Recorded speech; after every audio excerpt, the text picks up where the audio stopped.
કેમ છે કાકી? એવું ને એવું છે ભાઈ. શું કરે મારા કાકા? એ આ જો આમ ખૂણામ હોતા.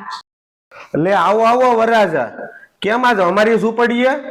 કાકા તમે એવા ખોટા વાંકા બોલો માં. હવે હું કઈ નાનો ગગો નથી, હવે વરરાજો છો છું. અને ઈ કયો તમને અને મારા કાકીને મોગો હેનો સીડ્યો છે? અમને ક્યાં કઈ વાંધો છે, પણ અમે નહીં આવીએ. તારી માને એવડો મોટો ઝીફડો છે, મને ને તાર કાકીને બે બે કટકે ગાળ્યું દેતી હોય. લે તારી માં મને વાંકા બોલે. કાળા મોઢાળી આવશે તો મારો વરો બગડશે.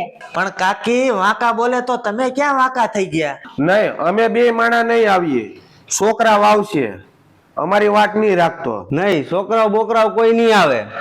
અમારી વાત નહીં જોતા. તમારા છોકરા કેવા કાવે છે? એ તું બોલમાં ઈ હું વહીવટ કરી લે. કાકા હું તમને પગે લાગુ, આ મારો છેલ્લો વરો છે, તમે હધરવા ગયો.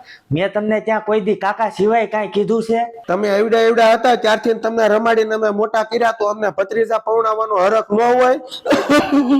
પણ કાકા તમે સાના રહી જાઓ, બધું રેડી થઈ જાહે. ફોઈના લગ્નમાં બે પેક એવડા એવડા માર્યા હતા, ત્યાં તારા બાપે મને 2 લાફા ઝીકી લીધા. અને તારી માં કે આ તો ગટરિયો છે. કાકા એ બધું જૂનું ભૂલી જાવ હવે. અને આમ જવો, તમારી હાટુ આ બધી વ્યવસ્થા કરી નાખી છે, અને તમારે બધો વહીવટ તમારે સંભાળવાનો છે એનો. બટા ઉપાધિ નહીં કરતો, અમે પોગી જાવું તમ તાર. હું તારા કાકી બે ટાઈમસર હાજરી આપી દેવું, અને છોકરાઓ બોકરાઓ બધા આવશે. હા બસ એમ. સારું હાલો તો હવે હું નીકળું, અને ટાઈમસર બધે હાજરી આપજો.